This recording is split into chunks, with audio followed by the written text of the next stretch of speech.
Welcome back. Today we are reading chapter 2 of a book I wrote called Olivine, about a little quail that goes on a big adventure. It is available on Amazon for purchase, so I will leave a link in the description below. When we left off on chapter 1, Olivine had just gotten to the market and she was thinking about how her friendship with Hazel was kind of changing and she was feeling very insecure about that. And her last kind of internal thought that Hazel was having the time of her life leads us to chapter 2, which is called Redwall. Hazel flitted about her room in Grandview Guest House. It was the finest hotel in the whole city of Redwall. Under any other circumstances, she would have lounged on the balcony. She would have sipped tea, gobbled pastries, and scribbled notes for her column. But these were not normal circumstances. They were perilous circumstances.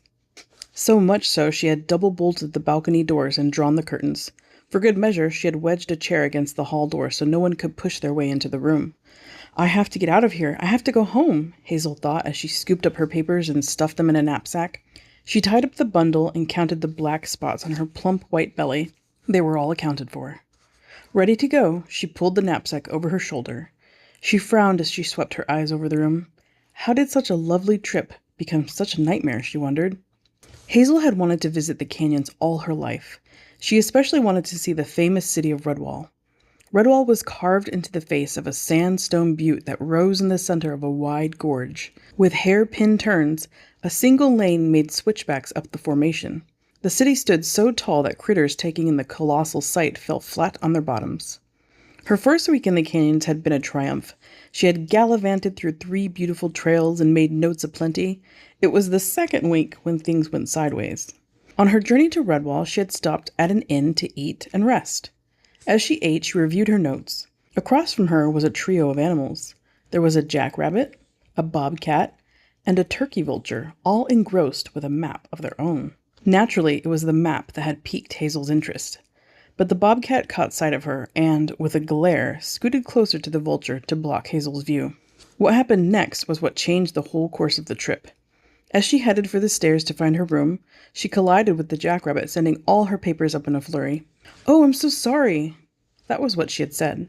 With a snarl, the jackrabbit snatched up his map, and before all the papers hit the ground, the 3 were gone. At the desk in her room, Hazel set her documents in order.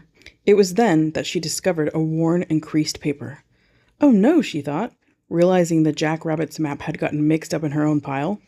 On the paper was a hand-drawn illustration of the canyons. A dotted line weaved around to a thick X. She marveled at the drawing and compared it to her other maps. It didn't show any similar routes. It must be a little-known sightseeing trail, she thought, and she thought some more. The gold poppy post was always after an exclusive. A map like this would guarantee a future trip to the canyons, so she decided to keep it. But she couldn't run the risk of ruining it. Dust and food had already stained her notes and maps. "I know," she thought. "I'll mail it with my souvenirs to Olivine for safekeeping." The next day, she departed from the inn and proceeded to the renowned city, and that was when the trouble had started. As she trekked along the canyon trail, she got the sense that she was being pursued. Shadows took shape in the brush. Twigs snapped behind her. It made her so uneasy that she had practically run the whole way.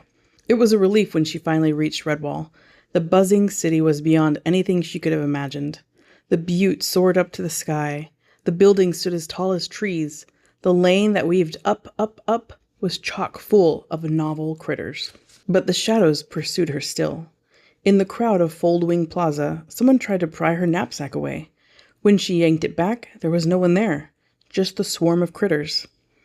Once she had mailed off the map, she found Grandview Guest House and locked herself in her room. The first night, someone tiptoed past her door. The next night, the doorknob rattled. She realized it was because of the map. But it was already on the way to Olivine. Now, in her room, moving the chair away from the door, Hazel scolded herself. What was I thinking? Why would I keep such a map? There was one thing to do. Go home where it was safe. She crept along the hall, down the stairs, and slipped out the big door. From the hotel's stone portico, she could see it was a quiet morning. The doorman had yet to arrive at his post, and only a few passers-by came and went. Confident that she went undetected, she set out. Her mind was in a tizzy as she hurried down the lane.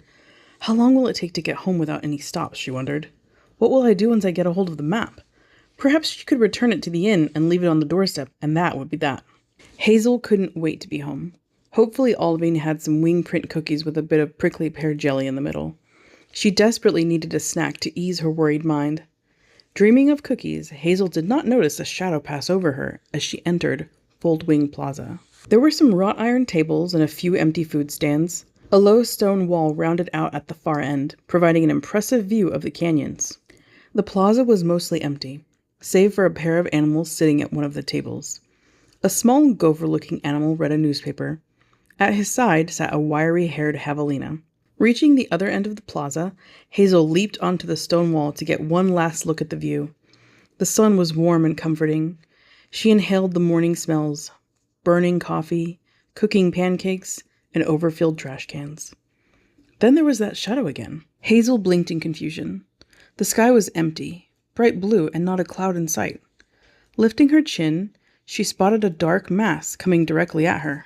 A shrill cry pierced her ears. In an instant, she was airborne, her body caught in the pincer grip of a hawk. The hawk flapped his wings with great power and flew out over the wall. Confronted by the huge drop to the desert floor below, she cried out in terror. "What are you doing? Put me down!" she screamed. But the hawk said nothing. He soared higher and higher up the sheer face of the butte. Hazel followed his gaze to a brick tower at the very top of Redwall. They approached it faster and faster with each beat of the hawk's wings. She stared at the tower in disbelief. What is happening, she thought. The answers sprang up in her mind. The map. It's because of that map. Far below, the javelina leaned out over the wall.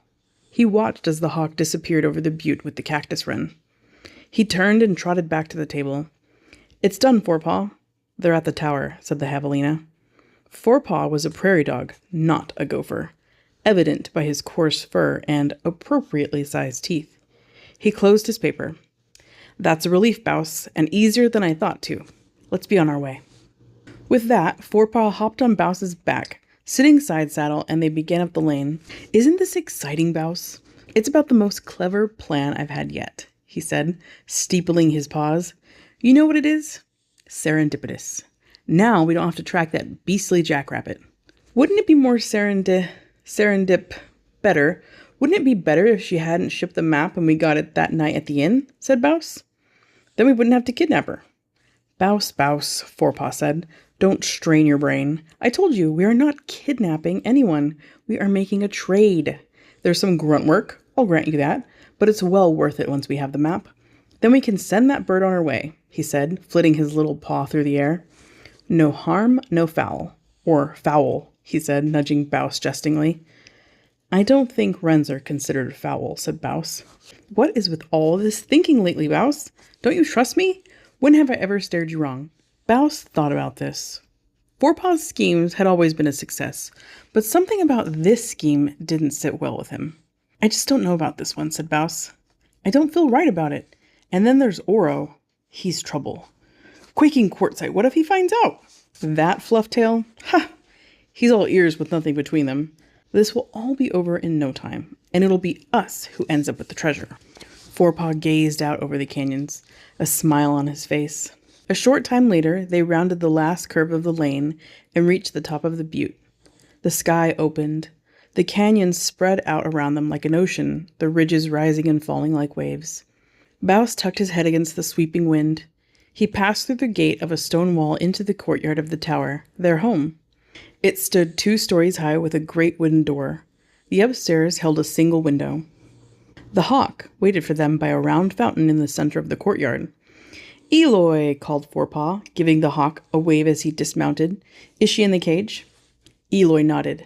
"And the letter?" The hawk pulled a sealed envelope from under his wing. Forepaw clapped his paws. "Perfect. You remember the address?" Tapping a wing to his head, the hawk said, "Memorized it." Forepaw patted the hawk. "Then what are you waiting for?" Eloy leaped into the air and, in moments, was out over the canyons.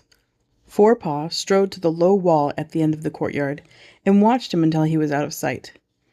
"Everything is going swimmingly, Bouse." Bouse lingered by the fountain. "I still don't know about this." And that brings us to the end of chapter 2. I hope you enjoyed, and I hope I will see you again for chapter 3.